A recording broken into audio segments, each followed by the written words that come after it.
ഹരിയാനയിലെ ഫരീദാബാദിൽ ലിഫ്റ്റ് വാഗ്ദാനം ചെയ്ത യുവതിയെ വാഹനത്തിൽ കയറ്റി കൂട്ട ബലാത്കാരം ചെയ്തു എന്ന് പരാതി.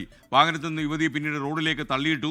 സംഭവത്തിൽ രണ്ടുപേരെ പോലീസ് അറസ്റ്റ് ചെയ്ത് കഴിഞ്ഞു. വിനീത വിജി ലേറ്റസ്റ്റ് വിവരങ്ങളുമായി ഡൽഹിയിൽ നിന്ന്. വിനീത, നിർഭയയുടെ കേസാണ് നമുക്ക് ഓർമ്മ വരുന്നത്.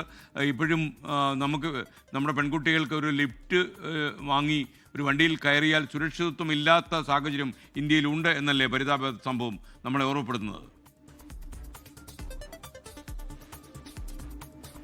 തീർച്ചയായും SKN, രാത്രി ഏറെ വൈകി ഫരീദാബാദ് പോലുള്ളൊരു സ്ഥലത്ത് അവർക്ക് ഈ യുവതിക്ക് വീട്ടിലേക്ക് പോകാൻ മറ്റ് മാർഗങ്ങൾ ഉണ്ടായിരുന്നില്ല. അവർക്ക് മറ്റ് വാഹനങ്ങളൊന്നും, ബസ്സോ അല്ലെങ്കിൽ അത്തരത്തിലേക്കുള്ള മറ്റ് പൊതുഗതാഗത സർവീസുകളോ ഒന്നും അവർക്ക് ലഭ്യമല്ലാതെ വന്ന സാഹചര്യത്തിലാണ് ഇത്തരത്തിലേക്ക് ഒരു ലിഫ്റ്റ് ഒരാൾ വാഗ്ദാനം ചെയ്തപ്പോൾ, എന്നാൽ ആ വാഹനത്തിൽ കയറി വീട്ടിലേക്ക് സുരക്ഷിതമായി എത്താം എന്നവർ കരുതിയത്. പക്ഷേ അത് അവസാനം വലിയൊരു വിപത്തിലേക്ക് തന്നെയാണ് എത്തിച്ചത്. ഇങ്ങനെ ലിഫ്റ്റ് വാഗ്ദാനം ചെയ്ത് ഈ യുവതിയെ വാഹനത്തിലേക്ക് കയറ്റുകയും പിന്നീട് ആ വാഹനത്തിൽ വെച്ച് കൂട്ട ബലാത്സംഗം ചെയ്തു എന്നുമാണ് പരാതി. അതിനുശേഷം ഈ ഓടുന്ന വാഹനത്തിൽ നിന്ന് തന്നെ പ്രതികൾ യുവതിയെ പുറത്തേക്ക് റോഡിലേക്ക് തള്ളിയിടുകയായിരുന്നു. ഉത്തരേന്ത്യയെ സംബന്ധിച്ചിടത്തോളം അതിശൈത്യമാണ്. അതുകൊണ്ട് തന്നെ ഈ വൈകുന്നേരങ്ങളിലൊക്കെ പൊതു ഇടങ്ങളിലേക്കൊക്കെ അങ്ങനെ പൊതുവേ ഉള്ളതുപോലുള്ള വലിയ ആൾത്തിരക്കുകളോ അല്ലെങ്കിൽ അത്തരത്തിലേക്കുള്ള ആളുകളോ ഒന്നും തന്നെ ഉണ്ടാവില്ല. ഇവർ റോഡിലേക്ക് വീഴുകയും ഗുരുതരമായി പരിക്കേറ്റ് റോഡിൽ കിടക്കുകയും ചെയ്തു. പിന്നീട് അവർ ഈ സഹായത്തിനൊക്കെയായി ആളുകളോട് അഭ്യർത്ഥിച്ചിട്ടുണ്ടായിരുന്നുവെങ്കിലും ഈ വാഹനത്തിൽ ഇരുന്ന് അവർ നിലവിളിക്കുകയൊക്കെ ചെയ്തിട്ടുണ്ട്. പക്ഷേ എങ്കിൽ പോലും അങ്ങനെ ഒരു സഹായമായി അവർക്ക്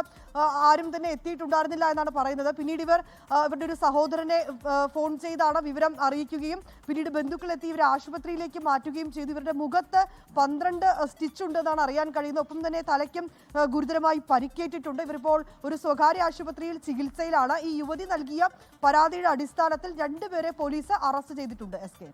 ലോകത്തെവിടെയായാലും ഏത് സമയത്തും 24 വാർത്തകളും ഓഗ്മെന്റഡ് റിയാലിറ്റി പാക്കേജുകളും എക്സ്പ്ലെയിനറുകളും വിശദമായി കാണാൻ ഞങ്ങളുടെ യൂട്യൂബ് ചാനൽ നിങ്ങൾക്ക് സബ്സ്ക്രൈബ് ചെയ്യാം.